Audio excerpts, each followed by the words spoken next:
bonjour à tous et à toutes et re-bienvenue ici à la Mêlée Numérique avec les acteurs du réseau des tiers-lieux d'Occitanie, que ce soit avec le nom du réseau avec un O ou la Rosée, qui est la nouvelle forme de notre réseau. Ce que je vais vous proposer aujourd'hui avec moi, qui ai fait des études d'histoire, c'est de laisser trace, de faire une documentation de ce qui a été, ce qui est en cours et peut-être même ce qui va advenir entre nous et revenir sur cette formidable aventure du réseau des tiers-lieux d'Occitanie qui a commencé maintenant il y a quelques années, dès les années 2000 avec l'apparition de ces lieux-là qui se sont déclarés tiers-lieux, qui peut-être existaient déjà, mais dont l'appellation a été utilisée et qui, dès 2016, essayaient de se constituer en réseau. Puis après, on a eu un deuxième temps, et je vais avancer tout de suite vers une chronologie que vous pouvez regarder, qui est un peu succincte, mais sur un temps qui a été animé par la région Occitanie et Haddock, et enfin, plus mutuel, plus mutualisé, la Rosée, le réseau des tiers-lieux d'Occitanie, coporté par des acteurs, la région Occitanie, et grâce à un financement de l'ANCT. Et pour ça, on a réuni la crème de la crème, tous ceux qui font ce réseau. Nous avons Édouard, qui est président de la Mêlée, un des premiers tiers-lieux occitans. On a Annie Facchetti, qui était l'animatrice du réseau des tiers-lieux d'Occitanie pour Haddock et qui travaille toujours dans la dynamique des réseaux chez Haddock. On a Marc Lager de l'ANCT, du programme Nouveaux lieux, Nouveaux liens. Anne-Marie Fontaine des Imaginations fertiles, aussi un lieu précurseur sur la dynamique sociale des tiers-lieux à Toulouse. Et Jordi Castellano de la Altropisme, parce que oui, le réseau des tiers-lieux d'Occitanie porte bien son nom, on est dans toute l'Occitanie. Il y aura aussi Rodolphe Filtreman de la région, qui nous rejoindra juste après, puisqu'on a essayé de diviser un peu le tout sur les 3 grands temps. C'est un peu schématique, mais de notre réseau.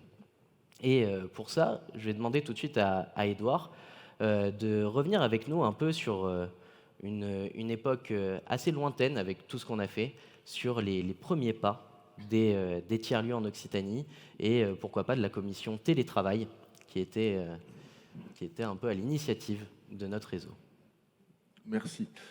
Oui, alors il a fallu que je fouille loin dans la mémoire, dans les archives, et Annie m'a aidé d'ailleurs sur un peu le déroulé de tout ça, parce que ça allait tellement vite. Donc oui, pour rappel, la Mêlée était née en 2000, mais c'était une association assez classique d'entreprise. Voilà, et c'est fin des années 2000 je dirais 2008-2009, que l'association Silicon Sentier, qui n'existe plus, c'était devenu Numa, puis je crois que ça a disparu maintenant, nous a dit il se passe des choses formidables dans la Silicon Valley. Ils ont créé des lieux intermédiaires entre le bureau et le domicile. Nous avons créé le même type de lieu, et c'était, je pense, le premier qui s'appelait la cantine Passage des Panoramas en plein Paris. Et nous vous proposons de vous accompagner, enfin de vous inciter à faire ce genre de choses. Alors, c'est vraiment tout nouveau. On se demandait un peu au début à quoi ça pouvait bien servir d'avoir des espaces ouverts, puisque chacun avait son bureau, donc a priori il n'y avait pas de problème. Et puis bon, en y réfléchissant, on s'est dit pourquoi pas. De toute façon, nous, on est une association, on a besoin de locaux où les gens se réunissent. Donc allons-y. Et la première étape, ça a été parce que ça coûtait cher tout ça, créer un lieu, on n'avait pas de locaux, etc.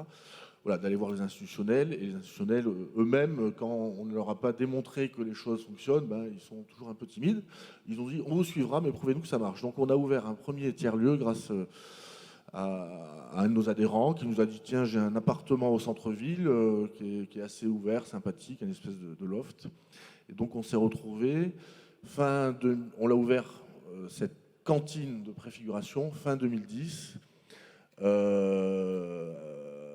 dans ce lieu-là. C'était un peu excentré, etc. Là-dessus, 2 mois plus tard, donc je tiens à le dire, 2 mois plus tard, les Nantais ont ouvert, voilà, parce qu'il y a toujours la petite lutte des dates. Et c'est constitué, et plusieurs lieux ont suivi ensuite au niveau national. Donc il y a eu ce réseau des cantines qui s'est constitué un peu rapidement. Bon, alors comme souvent, ça partait de Paris, et comme souvent, ce qui est né à Paris venait de la Silicon Valley. Mais enfin voilà. Et en fait, on s'est rendu compte très rapidement que ça répondait à un besoin, que les gens venaient bosser, etc. Genre 1 mois après, il y a un de nos coworkers, les premiers, qui a trouvé l'idée bonne et il a créé un autre petit tiers-lieu qui existe toujours, qui s'appelle Tau, qui est quelque part au centre-ville, voilà, qui continue. Je crois que le premier Fab Lab avait déjà été créé un peu avant à Toulouse, mais c'était vraiment hyper nouveau. Voilà, jusqu'à l'ouverture plus officielle du lieu que vous connaissez, qui est rue d'Aubusson, pour ceux qui connaissent, au centre-ville, dans lequel nous sommes toujours. Et à peu près la même période, il y avait des initiatives de télétravail dans le Gers et dans l'Ariège notamment qui s'étaient mis en place. Et Annie et d'autres personnes, il y avait, je pense, Dominique Valentin, Stéphane Capgras, je ne sais plus trop, mais ont voulu lancer, Anne-Claire Dubreuil, le sujet du télétravail. Et donc on a créé une commission qui était très ouverte. Nous, on travaille des commissions thématiques qui s'appelaient télétravail et nouveaux lieux, enfin je ne sais plus exactement le nom, mais il y avait télétravail. Voilà, et donc une dynamique s'est créée à ce moment-là. Voilà, après assez rapidement, il y a eu d'autres lieux. Alors, côté Languedoc-Roussillon, je ne savais pas trop ce qui existait parce que les régions étaient encore séparées, donc on n'avait pas trop cette visibilité, mais on a rapidement mis des choses en place avec les IF, par exemple. On avait fait le pass coworking qui permettait aux gens d'aller. Nous, on l'avait fait au niveau national avec le réseau des cantines et on l'avait fait au niveau toulousain avec des nouveaux lieux qui se développaient. Voilà, et donc cette commission a été un peu le lieu pendant des années de rendez-vous ou d'échanges sur ces sujets. Je me souviens qu'il y a des gens qui venaient d'un peu partout dans la région, du Lot, etc. Et donc il y a une nouvelle dynamique. Alors je relis mes notes parce que j'ai plus toutes les dates, mais vers 2015 pour accélérer un peu tout ça. Et c'est vrai que les premiers lieux existants avaient démontré leur utilité, donc il fallait un peu organiser tout ça. Il y a eu un premier réseau régional, c'était Coworking Tarn, avec Lilian Fourcadier notamment, la CCI, où il y avait 3-4 lieux dans le Tarn et qui sont mis en réseau. Donc voilà, il y a eu un peu cette préfiguration. Et là, on a commencé à vouloir recenser les lieux. Donc voilà, une soixantaine, voilà, j'avais plus le chiffre, il y en avait une soixantaine vers 2015-2016. Donc on faisait toujours ces réunions un peu dans nos locaux. Voilà, et donc on a continué, et c'est vrai qu'à l'époque, il n'y avait pas de subvention, il n'y avait pas trop d'aide, etc. Alors nous, on avait eu la chance d'avoir le soutien de Toulouse Métropole, puisqu'ils avaient cru au projet au départ, et on a démontré avec énormément d'animation que ça avait fonctionné. Mais voilà, on a créé un site internet avec la commission qui s'appelait tiers-lieu-occitanie.com. Il y avait Stéphane Capgras, Philippe Rézoin à l'époque. Voilà, et puis on continuait l'animation et régulièrement avec des barcamps, des réunions diverses et variées, notamment pendant la mêlée numérique, mais aussi ailleurs. Le réseau d'ADOC s'est créé à peu près à cette époque-là. Peut-être tu en reparleras, mais donc le sujet des tiers-lieux était devenu un sujet régional et d'importance. Je ne sais plus dans quel ordre c'était, mais ah oui, il y avait eu la fondation Travailler Autrement et la venue de Patrick Lévy-Weitz en 2018. Alors je ne sais plus en quelle année, avec Marc, on a créé ce simulateur, enfin on a avancé sur la création du simulateur d'impact.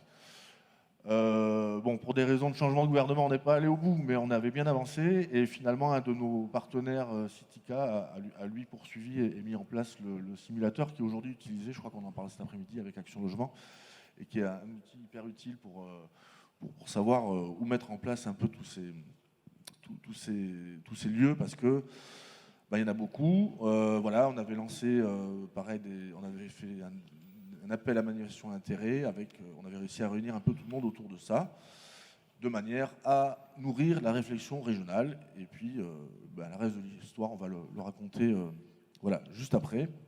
Voilà un peu pour l'historique. J'ai dû oublier quelques petits détails, mais...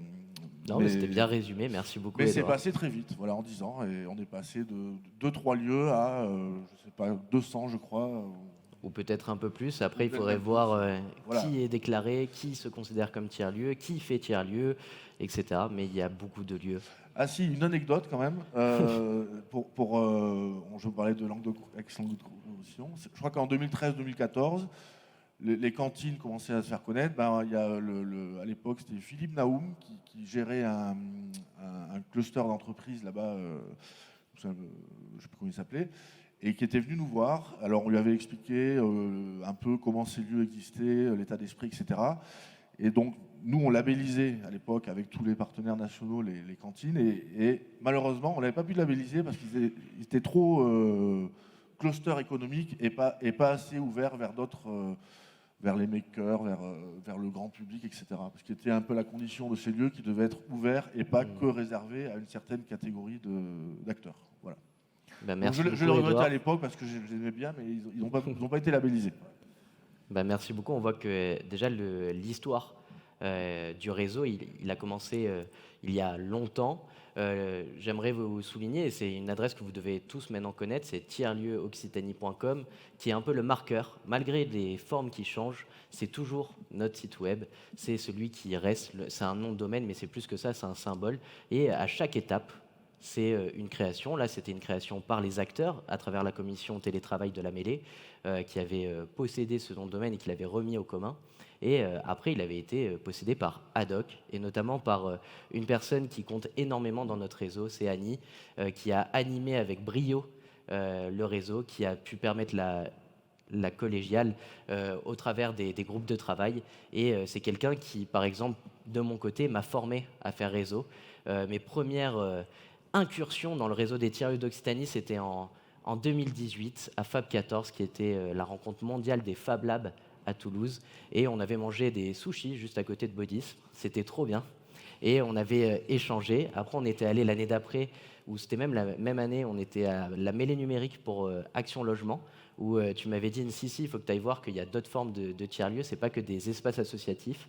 Et depuis, c'est quelqu'un qui m'accompagne quasi quotidiennement à ma volonté de faire tiers-lieu au Rose Lab. Et ça, merci beaucoup pour tout ça, Annie. Tu es quelqu'un qui compte, et à chaque fois qu'on va dans un tiers-lieu en Occitanie, on sait que tu y es passé, que tu as contribué, et ça, on t'en remerciera jamais assez. Et, voilà. Et donc maintenant, on peut parler peut-être de ce qui était ta fonction première dans le réseau, d'être l'animatrice pour la région Occitanie, et animée par Haddock. Et est-ce que déjà tu peux nous expliquer pourquoi la région Occitanie a décidé de créer un réseau, de labelliser des tiers-lieux, et quels étaient les premiers outils qui étaient à notre disposition pour faire réseau? Vaste sujet, effectivement. Alors, peut-être pour être clair et expliquer, hein, parce que voilà, Édouard parlait un petit peu de l'historique par rapport au sujet tiers-lieux en région Occitanie. Donc, j'ai eu la chance d'être l'une des co-animatrices de la commission télétravail, parce qu'à l'époque, on était, comme le disait Édouard, hein, on était plusieurs territoires. Et quand on est à Toulouse, parfois, on oublie un peu qu'il y a plein de territoires en région. Donc on était plein de territoires à travailler, à réfléchir effectivement aussi bien sur le volet infrastructure que usage. Et vous en avez parlé à la table ronde précédente. Et je crois que ça a été vraiment le cœur du sujet et des sujets au sein de la commission télétravail. Et c'est aussi ce fil conducteur qu'on retrouve aujourd'hui en fait je dirais dans l'épopée des tiers-lieux en Occitanie. Il y a toujours le volet de ces lieux, de ces espaces concrets, de ces infrastructures. Et puis surtout des usages qu'on y trouve et de la communauté en fait qui s'approprie, hein, Mina le disait tout à l'heure, de cette communauté qui s'approprie et ces lieux. Donc c'était vraiment ces deux volets. Et pourquoi je dis ça? Parce que dans le soutien de la région et dans la mise en place en fait de cette politique régionale, et Dieu sait qu'on a œuvré pour que la région s'intéresse au sujet des tiers-lieux et des espaces de travail collaboratifs. Les Fab Labs, ça avait commencé avant, hein, il y avait eu des appels à projets Fab Région, donc la région avait compris qu'il y avait un intérêt sur le sujet. Voilà. Mais par contre, par rapport aux espaces collaboratifs, il a fallu faire tout un travail pour convaincre, pour persuader, ce qui finalement a abouti effectivement en 2018 via le premier appel à projet de la région sur le sujet tiers-lieux. Donc pour reprendre l'historique, j'étais avant, donc je travaillais en Ariège, voilà, je crois que c'est connu, je suis l'Ariégeoise qui s'est installée sur Toulouse.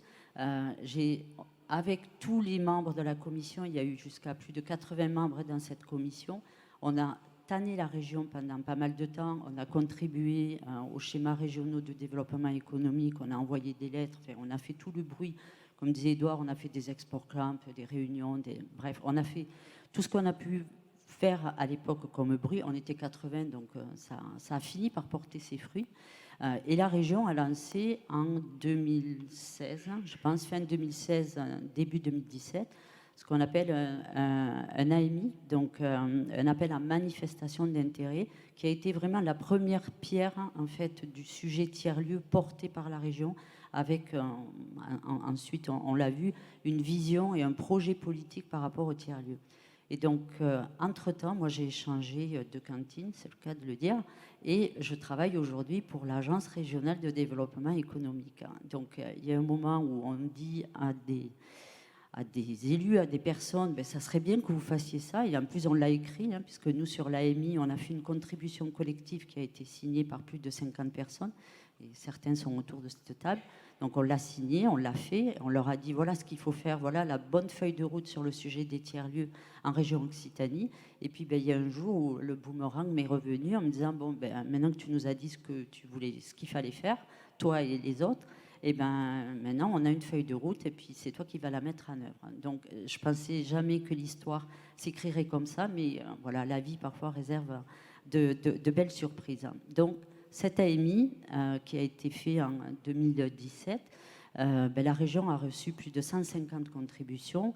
Chacun y est allé, et individuellement et collectivement, en disant ben voilà ce qu'il faudrait faire si vous voulez aider les tiers-lieux. Toujours avec ce volet 1, il y a des usages liés au numérique, il y a des usages par rapport aux particuliers, aux indépendants, aux grands groupes, aux entreprises, mais il y a aussi la question des infrastructures. C'est des portages associatifs, ça peut être des portages par des collectivités publiques, ça peut être des portages privés. Donc voilà, il y avait toute cette diversité. Je vous dis, il y a eu 150 contributions. Donc, ce qui a étonné la région, enfin, je pense, je traînais pas dans les couloirs à l'époque, mais en tout cas, tout ce qu'on prônait depuis 2012, quand on avait créé la commission, s'est révélé exact parce qu'il y a eu énormément de contributions. Et donc, il a fallu digérer tout ça. Voilà, après, vous connaissez les mécanismes de la région, arriver à définir une stratégie, la faire valider, et ça s'est traduit par un premier appel à projet de labellisation tiers-lieu en 2018. Et c'est là que vraiment on est rentré, je dirais, dans une nouvelle phase. Ce qui nous a beaucoup étonné à l'époque, je pense trahir personne en disant ça, c'est que dans les préconisations, on n'avait jamais parlé de label, en fait, et je pense que ça nous a tous étonnés que la région aille jusque-là. Voilà, parce qu'un label, c'est contraignant, et en soi, c'est une bonne chose, mais voilà, on n'était pas allé jusque-là dans les préconisations, ni individuellement, ni collectivement. Mais voilà, donc quand l'appel à projet est sorti, il y avait la labellisation, et donc qui dit label dit critères. Et il y avait l'idée de créer donc un réseau des tiers-lieux d'Occitanie. Donc c'était inscrit dans le premier appel à projet, donc 2018. 2018, il y a eu, je ne sais plus à l'époque, je crois qu'il y a eu près d'une soixantaine peut-être de candidatures, parce que forcément, on a fait le ramdam, on a dit à tout le monde, coucou, il y a un appel à projet, allons-y, répondez. Donc forcément, ça a pris du temps de traiter tous les dossiers, de les instruire. Et finalement, ça s'est traduit par une première réunion en Narbonne, je crois, en mars ou avril 2019, qui a été aussi un peu un acte fondateur, où là, c'était les tiers-lieux qui avaient été labellisés, qui se réunissaient à l'initiative et sous l'égide de la région, voilà, en disant maintenant vous êtes labellisés, on a un peu une feuille de route et on va avancer ensemble. Je sais que c'est un mot qui t'est cher, Antoine, donc ensemble. À l'époque, ADOC n'était pas missionné pour animer ce réseau. Il a fallu attendre quelques mois, pas beaucoup, ça s'est décidé en juin 2019. Et là, on a dit ADOC, donc on a eu une mission spécifique sur le sujet tiers-lieux. Et puis, chez ADOC, il y avait une spécialiste des tiers-lieux, donc forcément, on est venu me voir en disant ça t'intéresse. Je dis ouais, je crois que oui. Voilà pour l'histoire. Donc, ça a été le début, c'est ce que tu voulais que j'explique aujourd'hui. Donc, il s'est passé 2 ans et demi d'une aventure extraordinaire, je dois le dire. Donc, effectivement, il peut me harceler quotidiennement, Antoine et d'autres, parce que c'est avant tout une passion, en fait, qui qui nous a animés, qui nous a portés et qui continue aujourd'hui. Et ça, je crois que c'est important de le dire. Le sujet des tiers-lieux, voilà, c'est pas que des usages, c'est pas que du numérique, c'est pas que des infrastructures, c'est pas que des investissements, voilà, ou des budgets de fonctionnement, même si c'est la réalité, bien sûr, mais c'est avant tout une passion et puis une vision. Tu le disais tout à l'heure, c'est une vision d'un monde différent. Alors, je ne vais pas parler du monde de demain, on en a beaucoup parlé en 2020, et puis finalement, on se retrouve aujourd'hui avec le monde d'aujourd'hui. Mais c'est quand même ça, en fait, qui est un fil conducteur, de dire... moi, je l'ai toujours dit, et ça a été mon fil conducteur, voilà, puisque je travaille sur le sujet du télétravail et des nouvelles organisations du travail. Donc, c'est de vivre et travailler autrement. Alors, le slogan n'est pas de moi, hein, c'était dans le Vercors, et ça date du siècle dernier. Donc, c'est vous dire. Mais voilà, c'est cette idée-là, en fait. On peut faire les choses différemment, on peut faire les choses autrement, on peut vivre et travailler autrement. Et je crois que c'est cette envie-là, en fait, qui nous a toujours animés et qui nous anime encore, de dire c'est possible. Et c'est d'autant plus possible, on disait aujourd'hui, le réseau, avec un O dans le réseau Bayadoc. Donc, on a eu jusqu'à 160 tiers-lieux labellisés. Et moi, j'avais fait le recensement il y a un peu plus d'1 an. Il y a près de 400 tiers-lieux en région Occitanie, ce qui fait quand même une des régions les mieux dotées. Alors, on peut faire cocorico, se dire c'est super, mais moi je pense aussi il y a derrière ça, il faut pérenniser ces lieux, il faut les faire vivre, il faut les accompagner, il faut créer des communautés, et donc les enjeux pour demain ils sont aussi là, quoi. Donc cette histoire qu'on a commencé à écrire, voilà, et ces 2 ans au travers du réseau Bayadoc, donc que j'ai eu le plaisir d'animer, c'était aussi dans cet objectif de dire bon, on a commencé à écrire une histoire. Il faut continuer à l'écrire ensemble, et on est très nombreux. Et puis surtout, il faut qu'elle continue. Il n'y a pas de raison, parce que l'Occitanie peut être fière de tout ce qu'elle a fait, et vous pouvez être fiers, tous les tiers-lieux, qu'ils soient labellisés ou pas, de tout ce que vous avez apporté en fait à ce monde et à ce modèle sociétal. Et c'est ça qui est important en fait. Merci beaucoup à tous les deux. J'aimerais juste ajouter, bon, là on a vu quelques photos défiler. Déjà ce réseau, c'était l'alliance entre le formel et l'informel. On faisait aussi bien des réunions de travail que des bons apéros. Et ça aussi, ça caractérise la dynamique tiers-lieu, parce que la confiance se crée aussi quand on se connaît, quand on va partager des choses et qui nous permet après de mieux travailler ensemble. C'était beaucoup de rencontres, on a navigué à travers l'Occitanie, beaucoup dans l'Aude, puisque c'était un peu le point central. Par exemple, il y a un partage dans tous les réseaux, que ce soit tiers-lieu ou Fab Lab. Narbonne est toujours un moment déclencheur pour parler statut, organisation. Peut-être que ce sera notre future capitale, quoi. C'est là aussi où on se dispute. C'est parce que la logique de tiers-lieu aussi, c'est se parler en transparence. Et là, ce que je vais dire, c'est aussi ça, c'est que nous, on était bien organisés, on commençait à se structurer. Janvier 2019, pardon, on mettait en place des groupes de travail portés par les tiers-lieux avec ADOC. Nous avions une organisation, nous travaillions. Annie était à la fois une agent de la collectivité, mais aussi une actrice de la dynamique, et c'est ce qu'on était en train de monter. Et tout d'un coup, parce que l'Occitanie, je pense, après avec d'autres régions comme la Nouvelle-Aquitaine et les Hauts-de-France, est très innovante et propulse des nouvelles dynamiques, d'un coup, à l'échelle nationale, le sujet des tiers-lieux devient essentiel. Tout plein de politiques sortent. On en a parlé tout à l'heure avec Fabrique de territoire, avec juste après les réseaux régionaux de tiers-lieux et un appel à financement. Et nous, ça nous a posé tout aussi question que nous étions contents, parce que ça veut dire que de partout, on se saisit de la question des tiers-lieux et de leur régionalisation, mais en même temps, ça bouleversait un peu notre quotidien et de comment faire. Et c'était ça la grande urgence pour nous en 2020. Qu'est-ce qu'on fait ?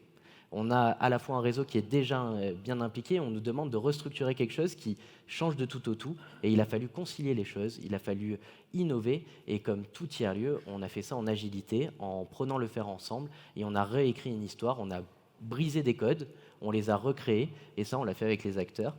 Donc nous avons Marc, qui était une des personnes qui nous a convaincus, parce que c'était notre référent régional sur la question des tiers-lieux.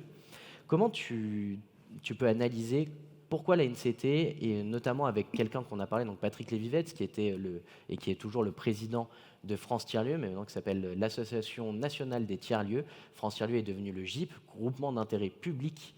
Donc là, c'est un autre système, c'est avec l'État. C'est l'État et l'association qui sont mis ensemble. Pourquoi vous êtes saisi à l'échelle nationale de cette dynamique des tiers-lieux et surtout des réseaux régionaux de tiers-lieux? J'écoute tout ce qui a été dit avec beaucoup d'attention. Ce qui est extrêmement intéressant, ce n'est pas la première fois que ça arrive dans la société. L'existence de questionnements des acteurs, de démarches d'expérimentation, de zones de friction entre des pouvoirs publics qui ont une façon particulière de délivrer des services publics et puis des acteurs qui se disent tiens, si on faisait autrement. Donc cette façon de faire évoluer l'organisation sociale, elle n'est pas nouvelle. Ça s'est présenté il y a un siècle autour des coopératives, en particulier des coopératives viticoles, mais pas que. Ça s'est présenté autour de l'économie sociale et solidaire, ça s'est présenté autour du microcrédit.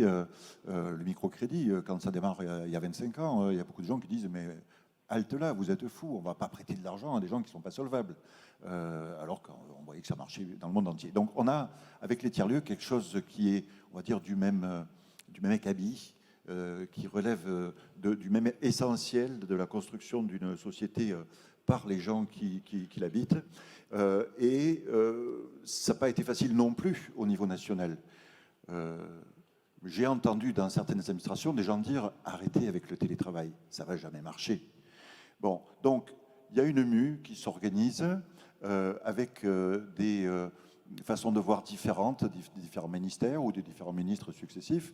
Et tout ça, c'est le jeu normal de la démocratie. Alors pourquoi, à un moment donné, on crée ça, le programme Nouveaux lieux, nouveaux liens? C'est parce qu'effectivement, il y a une rencontre entre la société civile et des acteurs qui se disent, tiens, voilà, il y a des changements qui sont en cours.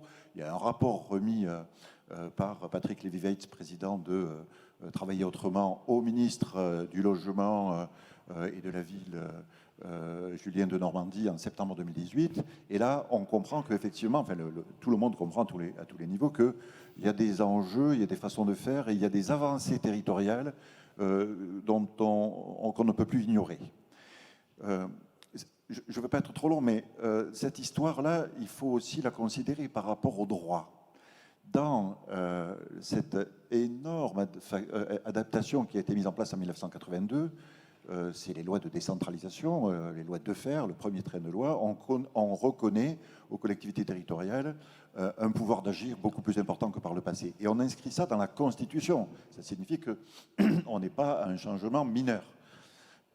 Dans cette transformation-là, on donne plus de pouvoir aux collectivités, mais sur certains sujets, on s'aperçoit qu'elles n'ont pas la même façon d'aborder les sujets, les choses, et notamment le calendrier de déploiement.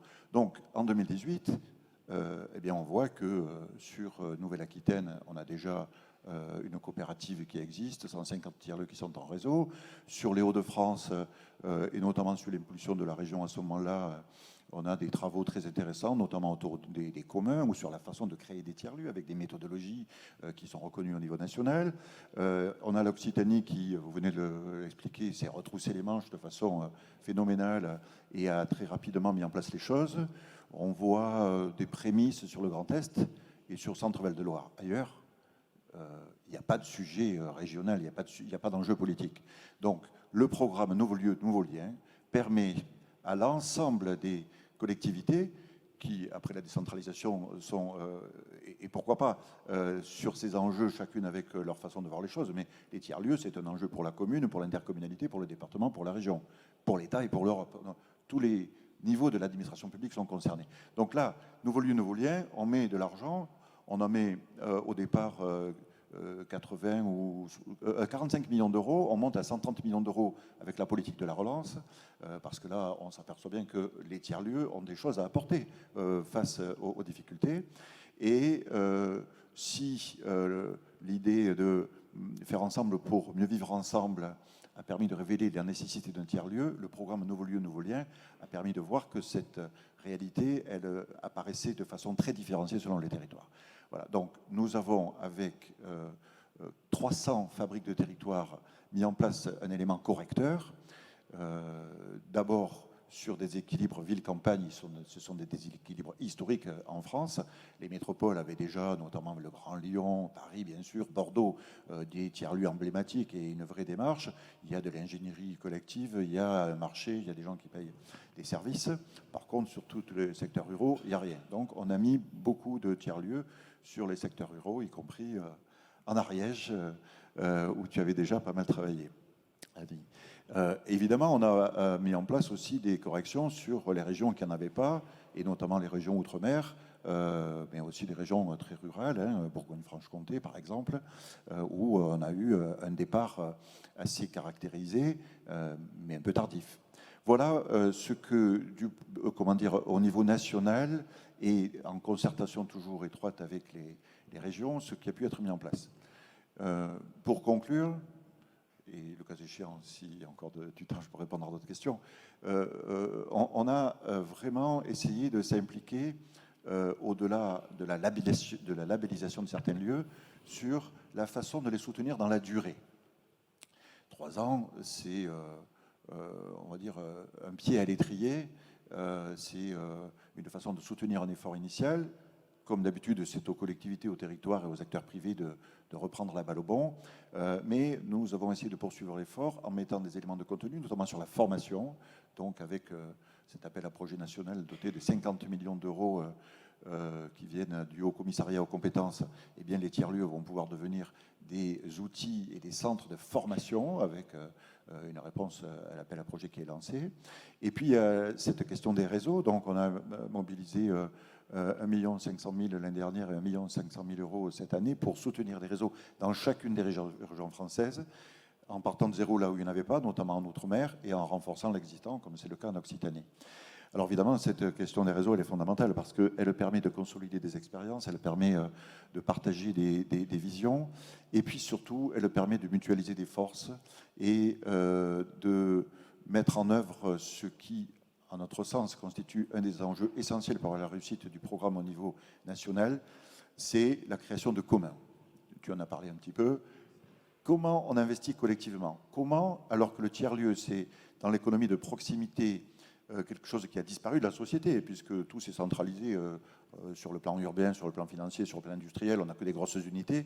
Là, on réhabilite ce qui a été déjà avancé par des penseurs depuis longtemps. Hein. Schumacher, Small is Beautiful, c'est pas nouveau, ça fait 50 ans. Donc là, les tiers-lieux, c'est oui, on vous montre que Small is Beautiful parce qu'on est près des gens, on peut écouter leurs attentes, on peut répondre à leurs besoins, et que je disais tout à l'heure, on fait des diagnostics de territoire. Mais pour autant, l'économie d'échelle, ça reste important. Sinon, on a besoin de beaucoup d'argent. On n'est pas efficace quand on est trop isolé. Voilà. Donc le commun, c'est cette capacité qu'ont les tiers-lieux de capitaliser sur des savoirs, des expériences, mais aussi des outils très concrets qui soient numériques. C'est abstrait, mais c'est concret. Enfin, je veux dire, c'est dématérialisé, mais c'est très concret. Des salles de spectacle, des Fab Labs itinérants, etc. Voilà. Donc cet enjeu du commun, il peut être beaucoup mieux porté par le réseau régional. Au niveau national, c'est trop grand. Au niveau départemental, c'est trop petit. Et c'est un des éléments forts de cette démarche. Merci beaucoup, Marc. Et moi, j'aimerais revenir un peu à ce qui s'est passé, ce que disait Édouard. Ça allait très vite. À un instant T, en moins d'1 an, il a fallu restructurer. Et la photo là que j'ai mise, c'est notre rencontre. On était un peu plus que 12 tiers-lieux, mais après, c'est 12 tiers-lieux qui vont s'organiser pour répondre à l'appel à projet à la fois de France Tiers-Lieux, puis de la NCT. On était 12. Je vous montre juste, là, on retourne à avant. Là, il n'y a pas tout le monde, mais on est à peu près 80 tiers-lieux. Si on retourne à maintenant, on va avancer un peu dans le... Pardon, maintenant, c'est ça le réseau, en moins d'1 an. Et on a vu quand même qu'il y a, tout d'un coup, on était tout un nombre. On se réduit par l'imposition du contexte et on a réussi à recréer réseau. Et ce n'était pas si facile et c'est ça. Notre force, c'est d'arriver à communiquer et à refaire ensemble. Et à reposer les questions aussi, pas que entre nous, tiers-lieux. C'est aussi poser la question aux collectivités, c'est aussi poser la question aux entreprises de qu'est-ce qu'on nous impose et comment on doit le recréer. Moi, je me souviens de la réunion qu'on avait eue avec Julia, il y avait de la NCT, il y avait toi, Marc, il y avait Marthe qui était là aussi, il y avait nous, le réseau, mais il y avait aussi la région Occitanie, qui n'était pas conviée au tout départ. Et nous, ce qu'on avait dit, c'est voici notre acteur du quotidien pour le moment qui nous accompagne, et nous, on veut continuer ce travail-là, parce qu'en local, on en a besoin. Qu'a dit la NCT? La NCT dit venez, et on va discuter ensemble. On a commencé à réécrire l'appel à projet. dans notre catégorie, et c'était ça aussi qui est important pour nous, c'est comment on arrive à rebouger les lignes et essayer d'avancer, parce que ceux qui connaissent les besoins d'un territoire, c'est ceux qui font fabriquer le territoire. Ceux qui connaissent aussi les projets et les besoins plus globaux, c'est ceux qui vont être aussi sur l'échelle nationale. Et nous, les enjeux, c'est qu'on arrive à regrouper toutes ces échelles. Et après, en allant jusqu'au plus près des citoyens et citoyennes, des entreprises, en étant dans notre tiers-lieu. Et ça, si Anne-Marie, tu peux revenir sur cette période-là, de quand on va retourner, parce que ça, c'est maintenant, à retourner à là, quand on s'était retrouvé à l'altropisme sous l'invitation d'une grande dame aussi du réseau, Odile Kirchner, qui venait, elle, du national et qui s'installait à Sète avec son tiers-lieu qui vient d'être inauguré. Félicitations à elle, inauguré pour la 3e fois, parce qu'elle change de lieu régulièrement. C'est la Palanquée à Sète. Et donc on s'était retrouvés tous ensemble, on ne savait pas trop, moi je ne savais même pas, j'étais venu avec Bénédicte Amig au nom du Red Lab, le réseau des labs d'Occitanie, parce que pareil, c'est mutualisé tout plein de réseaux. On était arrivés, on ne savait pas ce qu'on allait faire, et on arrive dans un endroit magnifique chez Jordi, qui est juste là, et on découvre plein de sujets. Oui, merci. Oui, donc en fait, sur cette étape-là, ce que je veux revenir, en fait, je vais profiter de ça pour revenir sur une problématique de fond qui est commune entre les tiers-lieux et les réseaux. C'est la question de l'ingénierie de l'humain, de faire réseau. De faire réseau, ça ne s'improvise pas, ça demande de l'énergie et des personnes qui donnent du temps et de l'énergie et qui transmettent cette dynamique pour animer vraiment tous ces réseaux. Donc, et pour revenir sur ce que vous disiez, Marc Lager, effectivement, c'est pourquoi cette réunion est venue à ce moment-là, c'est parce qu'on s'est retrouvés, il y avait pas mal de fabriques de territoire à ce moment-là, donc avec des financements de fabriques de territoire qui a un financement dédié pour outiller en fait les réseaux et pour transmettre et favoriser cette transmission de savoir-faire et d'outils entre tiers-lieux. C'est un peu ça l'état d'esprit également de cet appel à projet. Et du coup, on s'est retrouvé également entre tiers-lieux et fabriques de territoire en disant mais comment est-ce qu'on peut contribuer au commun, renforcer voilà, notre travail auprès des tiers-lieux et du réseau. Et comment, voilà. Donc, du coup, le fait d'avoir ce genre d'appel à projet nous permet d'avoir des financements et du temps dédié à donner au bien commun et à partager, à outiller les tiers-lieux. Parce que, alors là, effectivement, en région Occitanie, on a eu la chance d'avoir une personne comme Annie à la région qui avait vraiment l'état d'esprit, la philosophie tiers-lieux et qui a animé ce réseau pendant des années en suivant cette philosophie qui correspondait totalement au tiers-lieux. Et du coup qui a également intégré cette démarche et qui a reçu positivement voilà, la volonté des fabriques de dire nous on peut venir en soutien, d'animer, de co-animer, on veut donner plus de temps au réseau régional des tiers-lieux d'Occitanie, animer des sujets, des problématiques. Et c'est comme ça qu'est née qui a été amorcée cette transformation petit à petit. Voilà, donc on a, comme tu le disais Antoine, commencé à co-animer avec Annie et tout un tas de référents des groupes de travail thématiques autour de la formation, autour de la communication, autour de l'animation, autour de l'émergence, l'accompagnement à l'émergence de tiers-lieux, autour du lien avec les collectivités, lien avec les entreprises, donc on en parlera en fin de matinée tout à l'heure. Mais il y a effectivement tout un travail de fond de recensement des besoins et des attentes des tiers-lieux sur toutes ces thématiques-là qui ont été amorcées dans ces groupes de travail thématiques. Pendant, voilà, on se retrouvait en visio, on était à peu près une dizaine, une quinzaine, enfin ça dépendait des temps de travail, à se retrouver, à faire un diagnostic auprès des autres tiers-lieux labellisés de la région Occitanie et à évaluer et à mettre en place, à élaborer un plan d'action.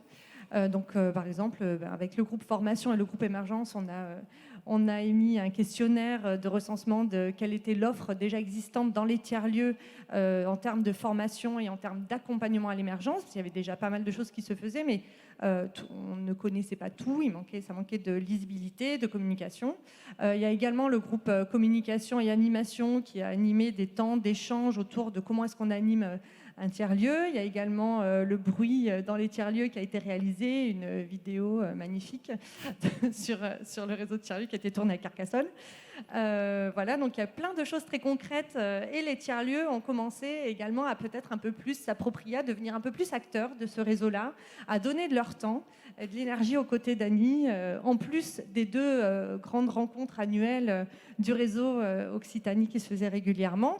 Mais au quotidien, on a commencé à travailler ensemble, à mieux se connaître aussi, même si on était sur des territoires très différents. Et c'est comme ça qu'est née cette première synergie. Et ensuite, au moment de la sortie de l'appel à projet sur la constitution d'un réseau régional, voilà, il a été décidé que du coup on pouvait partir de cette première base de travail en mobilisant les référents, déjà les tiers-lieux référents qui animaient les groupes de travail pour travailler aux côtés de la région en consortium pour monter cette réponse commune et collective, mais à partir de ce qui existait déjà et tout ce qui avait été déjà créé avec le réseau et des tiers-lieux labellisés. On ne partait pas de zéro, on ne remettait pas non plus tout à plat, on repartait de l'existant pour le transformer, pour le renforcer, et puis pour l'adapter aussi au degré de maturité des tiers-lieux et du réseau. Parce qu'effectivement, faire tiers-lieu, ça se mûrit, et un réseau également, ça se mûrit en fait. On ne peut pas décider du jour au lendemain que la communauté va exister et que le réseau va se faire comme ça. Voilà, donc c'est par l'expérience de l'animation de ces groupes de travail également que je trouve que le réseau s'est renforcé et s'est pérennisé à ce moment-là, avec l'animation, le soutien de la région Occitanie, et donc ce consortium qui s'est constitué. Et la région qui a été très aidante et vraiment très ouverte dans la réflexion autour de cette nouvelle gouvernance voilà, qui s'est dessinée grâce à cet appel à projet du réseau, avec une gouvernance, la volonté en tout cas d'apporter une gouvernance collégiale, ouverte, vraiment collégiale entre tiers-lieux et qui puisse laisser la place à tout le monde également. Donc on a beaucoup travaillé, c'était en plein été, merci pour les dates de sortie des appels à projets à chaque fois, on vous remercie. Et donc on a beaucoup travaillé ensemble, on s'est retrouvés à Narbonne, à Montpellier, je ne sais plus où, et on a déposé le dossier dans les temps. On a également amorcé en parallèle la rédaction, l'écriture des statuts de l'association, de la nouvelle association, une association de préfiguration du réseau des tiers-lieux d'Occitanie, avec une assemblée générale qui s'est tenue en décembre 2021, en visioconférence, bien entendu, parce que tout ça en plus est en parallèle de notre magnifique période Covid. Et voilà, donc avec beaucoup d'enjeux, beaucoup de travail fourni par l'ensemble des tiers-lieux, membres du consortium, mais aussi plus largement. Et en parallèle, on a continué à animer les groupes de travail thématiques et à préparer la suite. Donc en décembre, je le disais, 2021, création de l'association de préfiguration. Et entre décembre et juin, on a continué à travailler vraiment sur l'animation des groupes de travail. Et également, on a préparé l'AV2, l'évolution des statuts de l'association, avec une association voilà, plus collégiale, et je laisserai Jordi rentrer dans le détail là-dessus, mais avec également la préparation d'un temps fort et d'une rencontre régionale du réseau en juin dernier au château de Pinsaguel, qui a marqué l'assemblée générale constitutive, définitive de cette association, et qui a voté la nouvelle version du coup de cette association. Donc voilà, pour dire que c'est vraiment sur du temps long, que les réseaux s'inscrivent sur du temps long, que également ce qui change la donne, c'est d'avoir de l'ingénierie qui est financée, du temps à mettre en termes d'animation, que ce soit pour des personnes salariées ou pour des réseaux, pour que des tiers-lieux puissent s'investir dans le réseau et donner du temps du bien commun et transférer. Et voilà, et du coup, c'est vraiment ce changement de posture des tiers-lieux dans ce réseau pour passer d'un tiers-lieu labellisé qui reçoit un financement à un tiers-lieu qui adhère à une association et qui va donner de son temps et qui va donner des savoir-faire, des outils, et partager et faire commun et faire collectif avec les autres tiers-lieux membres du réseau. Et on parle d'adhésion, et on est des tiers-lieux tellement différents, enfin voilà, avec 150 adhérents, je ne sais plus combien on en est aujourd'hui en termes d'adhésion, mais on est des dizaines de tiers-lieux portés par des publics, par des collectivités, par des privés, par des associations, des Fab Labs, des tiers-lieux culturels, des tiers-lieux de format nourricier. Voilà. Donc voilà, c'était une très très belle expérience et histoire à raconter. Merci beaucoup, une très belle expérience qui a été, mais qui continue. Et c'est ce qu'on va parler maintenant. Rodolphe, si tu peux venir aussi avec nous, Rodolphe la région Occitanie. On en a beaucoup parlé en fait en fil rouge de la région, dans tous les types de réseaux, que ce soit le territoire. On est un réseau pour l'Occitanie, et donc avec le petit R de la région Occitanie. Et après, on travaille et on collabore avec la région Occitanie, le grand R, la collectivité. Et donc, toi, Rodolphe, du côté de la région, comment vous avez, avec cette nouvelle structuration, quel est le nouvel enjeu de travailler avec ce réseau?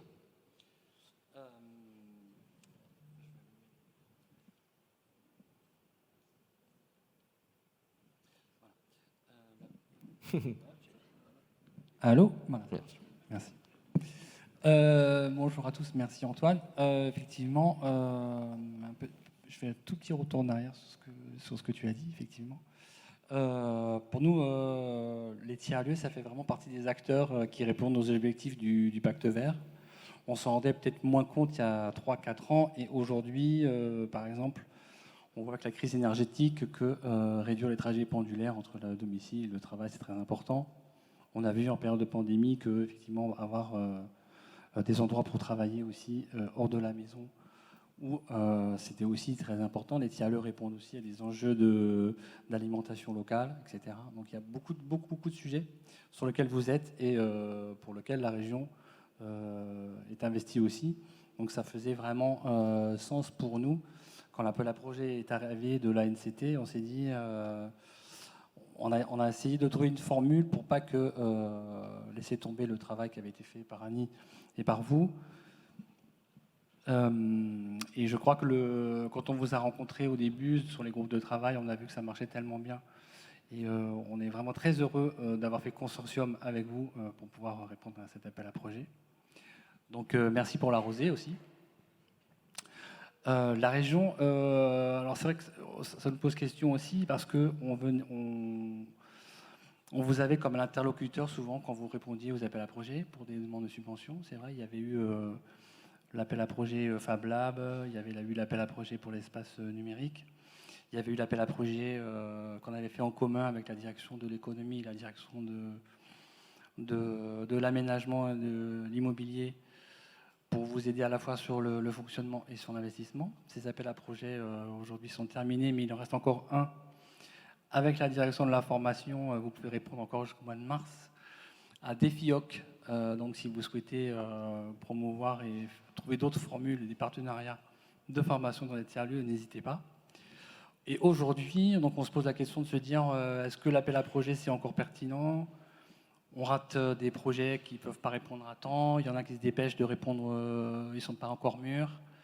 Donc je ne peux pas faire d'avance aujourd'hui. Il manque des arbitrages, mais on essaie de trouver d'autres formules, au pluriel, pour essayer de vous aider. Et on aimerait bien aussi continuer d'être avec vous dans le réseau, à la fois en tant qu'adhérent, mais en même temps vous considérer comme un partenaire pour nos politiques et pour pouvoir continuer d'être à vos côtés. Après, c'est quand même confirmé. Vous êtes là à toutes nos rencontres. Dès qu'on vous invite, vous êtes ici et on travaille aussi pour mener à bien le réseau. Et ça, c'est quand même confirmé, non? Oui, tout à fait. L'adhésion est dans les tuyaux. Elle arrive. Très bien. Parce qu'après, c'est ce que tu soulignais, il y a eu aussi des changements du côté de la région. Quand il y a eu l'appel à projet de l'ANCT autour des réseaux régionaux, c'est un changement aussi de service. Et j'aimerais aussi souligner qu'il y avait la direction économique et innovation de la région qui était là. Donc, à l'époque, c'était Frédéric Ferrage, Hélène Grimal. Puis après, c'est passé vers Sylvie Roquebernou et Sylvain Pagès. Et c'est des personnes qui ont compté. Et la seule chose qui a continué à chaque fois, que ce soit de travailler avec Annie, avec toi, avec aussi Anne, et Sylvie, Sylvain, Hélène, c'était une autre posture de l'agent. Ce n'était pas juste un interlocuteur qui allait regarder un dossier. C'est des gens qui, par exemple, quand le dossier n'est pas assez bon, mais qui savent ce qu'il y a derrière, parce qu'ils sont venus visiter les lieux, parce qu'ils ont fait réseau avec nous, et ben, ils vont les rappeler et ils vont refaire les dossiers. Et ils vont les aider à le faire, sans jamais non plus dépasser leur rôle. Ils vont aller accompagner et ils vont comprendre ce que c'était. Et c'est ça qu'on a réussi à faire dans ce réseau-là. On a réussi à co-construire une politique qui répondait bien mieux à la logique qui était actuelle, c'était celle du terrain, essayer de faire ensemble et d'avancer. Les acteurs devaient se responsabiliser, se structurer, faire un pas de côté, tandis que la collectivité devait aussi changer, ne plus être juste un donneur d'ordre, un financeur, c'était aussi un acteur et qui allait accompagner. Et ça, on le retrouve aussi maintenant du côté de la NCT avec votre venue en 2019 sur toute la question tiers-lieu des réseaux régionaux, et on continue à aller plus loin. Bientôt, peut-être, ça sera de de partout. On le voit, bientôt il y aura les réseaux départementaux de tiers-lieux, etc., etc. Mais si on continue un peu plus concrètement, maintenant on s'appelle la Rosée. Pourquoi, comment, qu'est-ce qu'on fait dorénavant et comment ça se fait qu'on se retrouve un peu super heureux. On va passer ces sketchs-là. Regardez toutes ces têtes très enjouées dans un lieu mythique d'Occitanie, à la tournée des tiers-lieux qui était organisée par le Centième Singe, les Imaginations Fertiles et 3PA à Pinsaguel. Et on s'était retrouvés pour lancer officiellement une nouvelle dynamique avec la région, avec tous nos partenaires. Il y avait aussi France Tiers-Lieux et la NCT, et on a fait réseau. À toi, Jordi. Explique-nous tout ça. Il faut savoir que Jordi, chez nous, c'est un des hommes importants parce qu'il s'occupe de tout ce qu'on n'aime pas. L'administratif, recevoir la partie juridique, c'est lui qui fait les statuts, etc. Donc il cherche à s'en dégager. Si vous êtes preneur de venir aider, ça sera fait en collectif. Mais il faut reprendre la main. Mais merci pour tout ce que tu as fait pour nous, Jordi. Ce n'était pas la partie la plus facile. Avec Anne-Marie, nous, on était dans les trucs un peu cool. On faisait l'animation de réseau, comment faire ensemble, des événements. Donc c'est plutôt joyeux. Et toi, tu étais là avec nous sur les statuts. C'est pas quelque chose... Merci, mais c'est peut-être pas si terrible que ça. C'est des sujets intéressants aussi. Non, alors effectivement, on a tracé un petit peu tout l'historique. Et ce qui est à noter, c'est que des réseaux régionaux, Marc l'a dit, il y en a plusieurs qui existent en France et avant le nôtre. Et ils ont tous des formes très différentes, en fait. Et à chaque fois, les réseaux qui se créent, et ça, je pense que c'est une particularité qu'il faut vraiment noter, ils se créent avec les acteurs du territoire, les histoires du territoire, les objectifs qui sont posés. Et ça donne des choses différentes. Et nous, aujourd'hui, on en est là, de trouver cette singularité occitane par rapport à nous, à la typologie de lieu qu'on est, au type de lien qu'on a avec les collectivités. Et là, effectivement, sur ces deux périodes un peu charnières qui ont été décembre dernier, puis surtout le mois de juin, à Pinsaguel, c'était une étape où on a restructuré quelque chose qui existait en s'appuyant sur l'héritage de tout le travail qu'a fait Annie et les précédents, les groupes de travail, mais en inventant une autre gouvernance qui allait être plus adaptée à la typologie de réseau qu'on voulait faire à ce moment-là. Et donc on a monté cette association avec une logique de gouvernance complètement collective.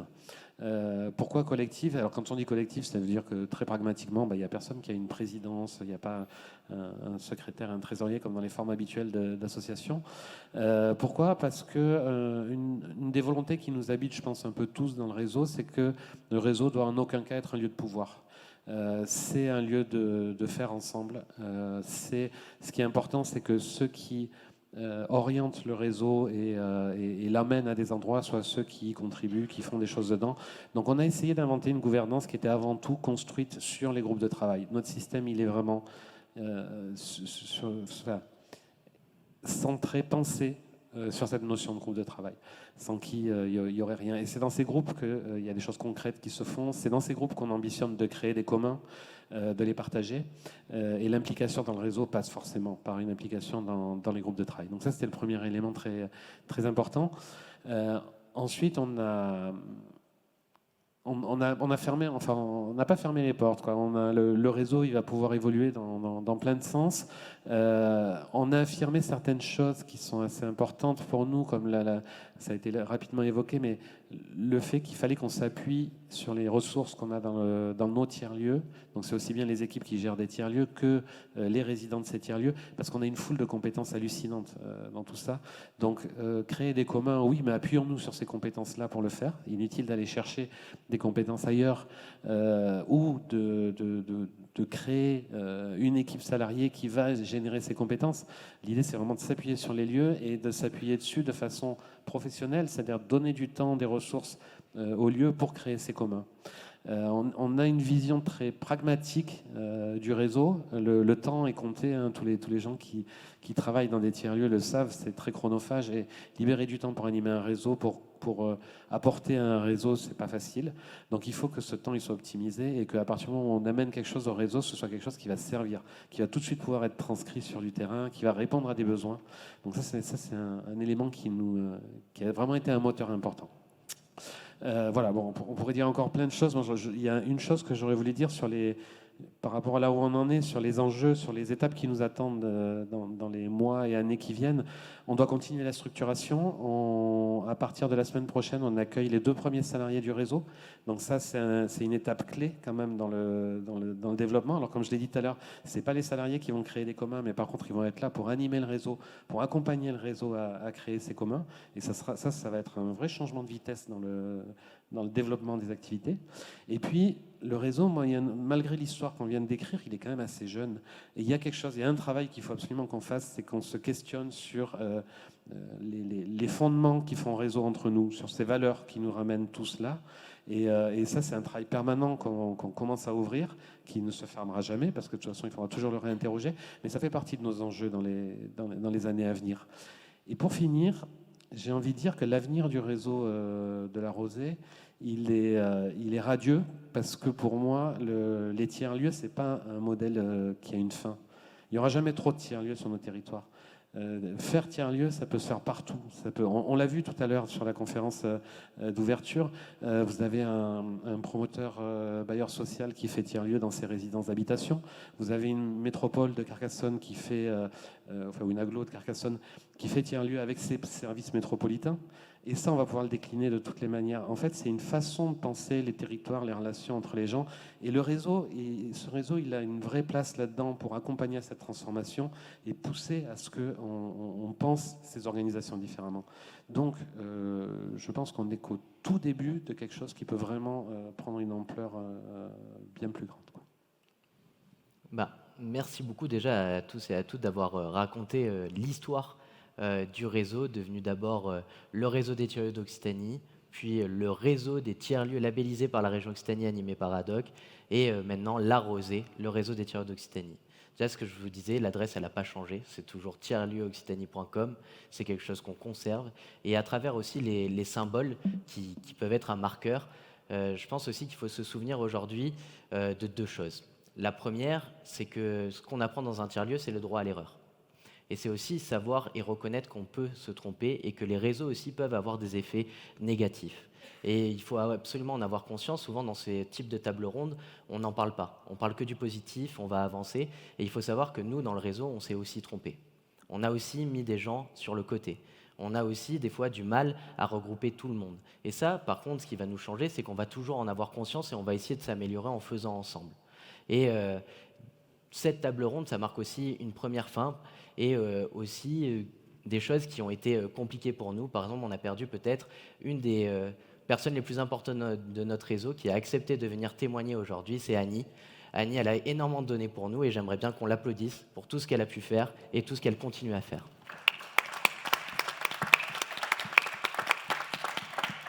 Mais puisqu'on est des tiers-lieux, on sait aussi rebondir de nos erreurs, et ce que je vous le disais, on a le droit à l'erreur, et c'est comment on le prend, et comment on avance. Et aujourd'hui aussi, c'est une forte symbolique. Pour la première fois, notre réseau rencontre officiellement ces 2 nouvelles recrues, que sont Suzanne et Maxime, et nous allons faire différemment et aller encore plus loin en faisant ensemble. Et ça aussi, c'est important. Et comment on va continuer à le faire, c'est en faisant ensemble. Je dis ce mot tout le temps, mais en même temps, il est important de le répéter, puisqu'on a tendance à l'oublier. Donc merci à tous d'avoir marqué ce moment qui est important. Nous avons fait commun, nous avons documenté avec tous les acteurs et les actrices de notre réseau et de notre façon de penser. Comme tu le disais si bien, Jordi, c'est un état d'esprit. Donc continuez à faire et on se retrouve très rapidement dans tiers-lieu-occitanie.com ou sur nos réseaux et venez contribuer puisque tout le monde a sa place. Un tiers-lieu et ces réseaux, c'est pour les citoyens, les citoyennes, les entreprises, les collectivités, les élus, c'est pour tout le monde. Donc bienvenue chez nous, bienvenue chez vous et bienvenue à la Rosée, le réseau des tiers-lieux d'Occitanie. Merci beaucoup.